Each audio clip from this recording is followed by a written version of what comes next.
Hi friends, இன்றைக்கி என்ன செய்யலான்னு பார்க்கலாங்களா. நான் வந்து ஒரு 3/4 கிலோ மட்டன் எடுத்திருக்கேன். மட்டன் பிரியாணி தான் செய்ய போகிறேன். இதால் வந்து 4 கிளாஸ் வந்து சீரக சம்பா அரிசி ஒரு 1 ஹவர் முன்னாடி நல்லா வாஷ் பண்ணிவிட்டு வச்சுருக்கிறேன். இப்போ நம்ம மட்டன் எப்படி தாளிக்கலான்னு பார்க்கலாம். நம்ம வந்து குக்கரில் செய்ய போகிறோம். இது பாருங்கள், நெய் போட்டுக்குங்க. நெய்யும் எண்ணெயும் கலந்து தான் நம்ம இப்போ செய்ய போகிறோம். நான் வந்து இங்கே பாருங்கள், ஒரு 50 கிராம் இருக்கும் நெய் போட்டிருக்கேன். ஊற்றுறேன். எல்லாம் சேர்த்து ஒரு 100-150 கிராம் இருக்கும். நம்ம இப்போ போட்டிருக்கோம். இப்போ நல்லா காஞ்சிட்ருக்கு. இது வந்து ஒரு இலை, 2 பட்டை, ஒரு மராட்டி மொக்கு, ஒரு ஸ்டார் பூ, அந்த இது 4 லவங்கம், ஒரு 4-5 ஏலக்காய், இது எல்லாமே போட்டுருங்க. இப்போ வந்து நான் இதில் சின்ன வெங்காயம் ஒரு கைப்பிடி ஃபுல்லாக சின்ன வெங்காயம் எடுத்து நல்லா பெரிய பொடியாக எடுத்து கட் பண்ணி அரைச்சி வச்சுருக்கேன். இதில் போட்டுருங்க. நம்ம பெரிய வெங்காயமும் போட போகிறோம், சின்ன வெங்காயமும் அரைச்சி போட்டிருக்கேன். சூப்பராக இருக்கும். பாருங்கள், பச்சை மிளகா போட்டுக்கோங்க. ஒரு 5-6 பச்சை மிளகா, காரத்துக்கு ஏற்ற மாதிரி ஒரு 2 பெரிய வெங்காயம் கட் பண்ணி வச்சுருக்கிறேன், அதையும் சேர்த்துக்கிறேன். இது எல்லாமே நல்லா வதக்கிடலாம். இது பாருங்கள், வெங்காயம் வதங்கியிருக்கு. இப்போ ஒரு பிடி புதினா, ஒரு பிடி கொத்தமல்லி போட்டு நல்லா வதக்குங்க. இஞ்சி பூண்டு பேஸ்ட்டு நல்லா ஒரு ஸ்பூன், நல்லா பெரிய ஸ்பூன் நல்லா போட்டுடுங்க. இதையும் போட்டு நல்லா வதக்கி, இப்போ ஒரு மீடியம் சைஸ் தக்காளி, ஒரு 3 தக்காளி நல்லா வாஷ் பண்ணிவிட்டு கட் பண்ணி வச்சுருக்கிறேன், இதையும் போட்டுக்குங்க. இப்போ நம்ம தக்காளி போட்டிருக்கோம். இப்போ உப்பு கொஞ்சம் போடலாம். போட்டு, ஏன்னா நமக்கு சீக்கிரம் வந்து வதங்கும், அதனால் உப்பு போட்டு. இப்போ பாருங்கள், நம்ம வந்து இப்போ நல்லா தக்காளி வதங்கிடுச்சு. பாருங்கள், இப்போ வந்து நம்ம மசாலா சேர்க்க போகிறோம். மிளகாத்தூள், நான் தனி மிளகாத்தூள் 2 ஸ்பூன் சேர்க்குறேன். அதுக்கப்புறம் வந்து இது வந்து கரம் மசாலா, நானே வீட்டில் வந்து லவங்கம், பட்டை, ஏலக்காய், ஜாதிபத்திரி, இந்த கல்பாசி இதெல்லாம் போட்டு செஞ்சது. இது வந்து இது 1 ஸ்பூன் போதும், அதுக்கு மேலே வேண்டாம். காரத்துக்கு ஏற்ற மாதிரி மிளகாத்தூள் போட்டுக்குங்க. இது நல்லா வதங்கட்டும். இது கூட நம்ம இப்போ வந்து மட்டன், நான் ஒரு 3/4 கிலோ மட்டன் எடுத்திருக்கேன், அதை அப்படியே சேர்த்துக்குங்க. இதை போட்டு நல்லா கிளறி விடுங்க.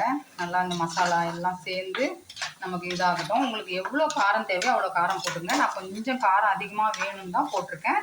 உங்களுக்கு காரம் கம்மியாக வேணும்னா கம்மியாக போட்டுக்கலாம். இன்னும் நம்ம இஷ்டம்தான் அது. இது நல்லா வரும்.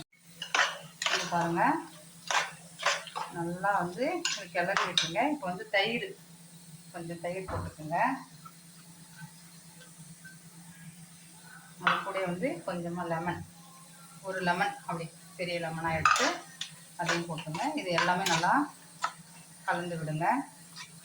நம்ம உப்பு போட்டிருக்கோம் ஏற்கனவே, நம்ம ஓரளவு நிறைய தான் போட்டிருக்கோம். அப்புறம் இன்னும் ரைஸுக்கு இதெல்லாம் இருக்குது, அதனால் பார்க்கலாம். இது நல்லா நமக்கு வதங்க பாருங்கள் ஃப்ரெண்ட்ஸ், நல்லா வதங்கிடுச்சு.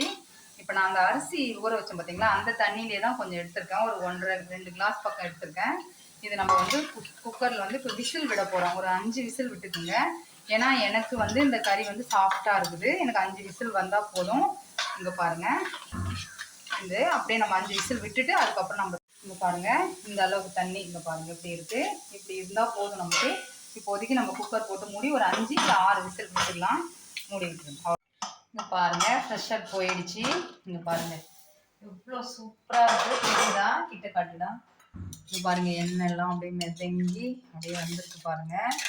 இது வந்து நம்ம ஒரு 4 கிளாஸ் கிட்ட தண்ணி நமக்கு இதில் இருக்குது, சரிங்களா. நான் வந்து இதில் 4 கிளாஸ் அரிசி போட்டிருக்கேன். அப்போ நம்ம 8 கிளாஸ் தண்ணி நம்ம வைக்கணும்.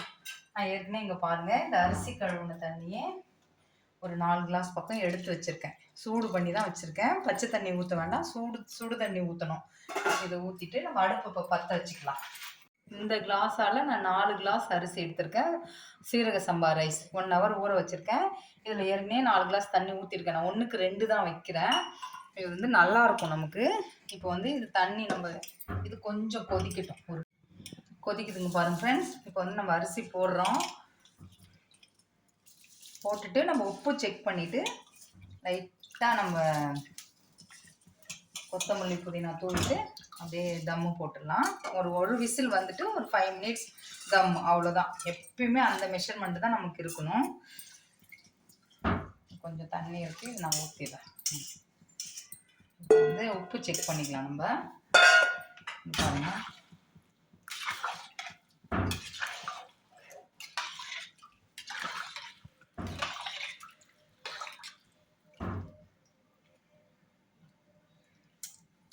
ஒரு 2 கல் நம்ம உப்பு பாருங்க ஃப்ரெண்ட்ஸ், இவ்வளோ போடுறேன். இதுலேயே வந்துட்டு ஒரு கொதி வந்ததுக்கப்புறம் நம்ம வந்து விசில் போடலாம். இங்கே பாருங்கள் ஃப்ரெண்ட்ஸ், நல்லா கொதி வந்துடுச்சு. தண்ணி பாருங்கள், நமக்கு இதுவாக ஈக்குவலாக தெரியும். நம்ம நிறைய இருக்கிற மாதிரி இருக்கும், கரெக்டாக ஆகிடும் நமக்கு. நம்ம ஜீரக சம்பா ரைஸ் தான் வச்சுருக்குறோம். இப்போ வந்து நம்ம இந்த கொத்தமல்லி புதினா இதில் கொஞ்சம் லைட்டாக அப்படி மேலே தூவிட்டு, நமக்கு எண்ணெய் நெய்யெலாம் நிறைய தான் போட்டிருக்கோம், அதனால் எதுவும் வேண்டாம். ஒரு விசில் தான் நம்ம விட போகிறோம். ஒரு விசில் விட்டுட்டு 5 நிமிஷம் வந்து நம்ம இதில் விட போகிறோம், சிம்மில் வைக்க போகிறோம். ஒரு விசில். இங்கே பாருங்கள் ஃப்ரெண்ட்ஸ், ஃப்ரெஷ்ஷாக போயிடுச்சு. இங்கே பாருங்கள், ஓப்பன் பண்ணுங்கள். செம்மையாக வந்திருக்கு பார்த்தீங்களா? அவ்வளோதான்.